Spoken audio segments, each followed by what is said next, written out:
Keep it at 20 or below on the steady state.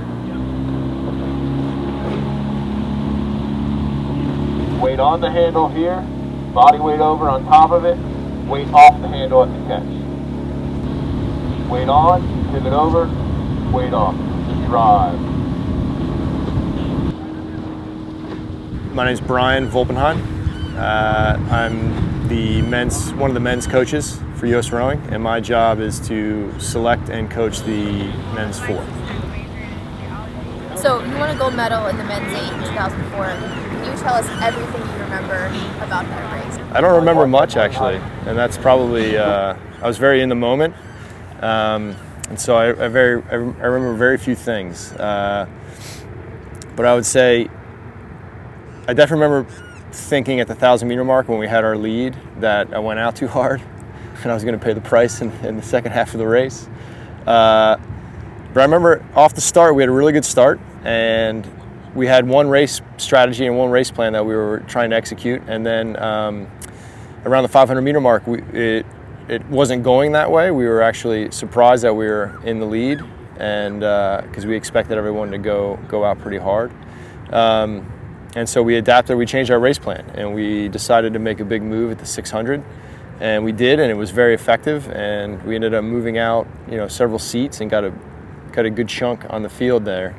And then, we were able to hold them off towards the second half. I remember it's really nice to be able to see the people you're racing. That's when you know you're having a good race. And so that was very, not relaxing, but it was comforting being up that much, yeah. So what changed for you, and what didn't change after you became a gold medalist? Nothing changed. You had to go back to training, go back to work, and in a sport like rowing, nothing really changes. You get about, you get your 15 minutes, and you do a few interviews, and that's it. You move on with life. You got to go on to the next one. I don't know if you can see that blade work there. It's like Steve's really close to the water, Alex is really far away from the water. Did you always imagine you would be a coach, or is that something that just happened after you stopped being an athlete? It just sort of happened a little bit, but I always thought it was something I could do and something I would enjoy doing. But after 2005, after the World Championships in 2005, I took a year off and went to culinary school. So my plan was to work in restaurants and try to be a chef. And I was doing that for a while, and then a job came open in Seattle at a rowing club, and one of my friends called me up and said I should come apply, and so I did, and I got the job, and got more into coaching then.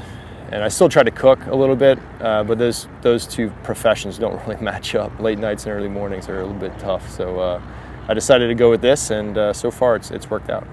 After you were selected, did you feel intimidated in that first year, or was it more natural than maybe you expected? As a coach? Yeah. It was that those first few years there wasn't a lot of pressure, because it was a small club, and I was just trying to rebuild that program and get guys onto the team, and we had some success with the lightweights then.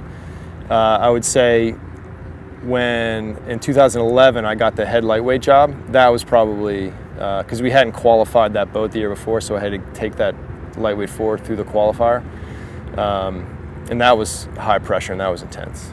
So I would say that was when I felt the most pressure, and it's similar now, but it's I'm more used to it. You sort of arrive at the front end and then just wait a second. So you want to get a little bit sharper turn around the front end. Just to the water. Just find the load a bit sooner. Help support that side. So now that you've been coaching for a while, what sort of signs or traits tell you that an athlete is an Olympic caliber rower? Well, the first is physiology. Do they have the engine to do what they need to do? And then second, I would say, is how their mentality, how they carry themselves, how they approach their day-to-day training, how consistent they are, how they handle pressure and how they react to being under pressure. I'd say that is probably the two most important things. Is there anything that you found really annoying as a rower that you now do as a coach, or that you find yourself doing? You're on the other side. Probably, yeah. I'd say I'm a little bit late from time to time, and I always found that annoying as an athlete. But I was always late as an athlete, so it was hard to complain. But and I catch myself saying things that I said I would never say. It's like one of those, I'll never do it that way, and then you find yourself doing it that way. But I hope not. I hope I'm not annoying them. I might be. So who's your coaching role model and why? Oh, that's a good question. I'd say probably my high school soccer coach was a big influence. He was a football player and then started coaching soccer at our high school, and we ended up being very good.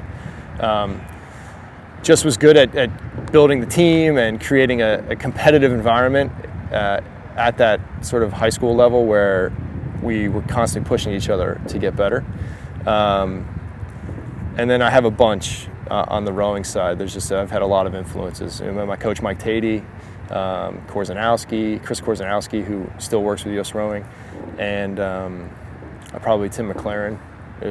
He was the coach before us, and so I learned a lot from him because I was the lightweight coach when he was the heavyweight coach. Is there any specific style or mannerisms that any of those people had that you find yourself doing? I think I try to find a blend of them all. I'm sure I am like each of them at different times. So Mike, for example, is very direct and very honest and very sort of almost harsh to a point, but he got a lot out of the athletes, and so sometimes I feel like if I have to be that way, I can be that way. Tim was also direct, but in a different way. Like he was, I'd say it was more technical in the sense he would elaborate more.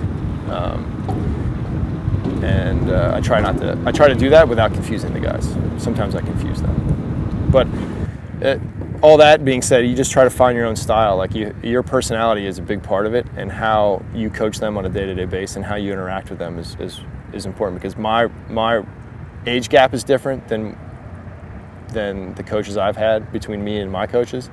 So between me and the athletes now, the age gap is much closer, and so we have our own styles that I try to let my personality come out. I'm pretty laid back, and so I try to be that way, but I get wound up from time to time.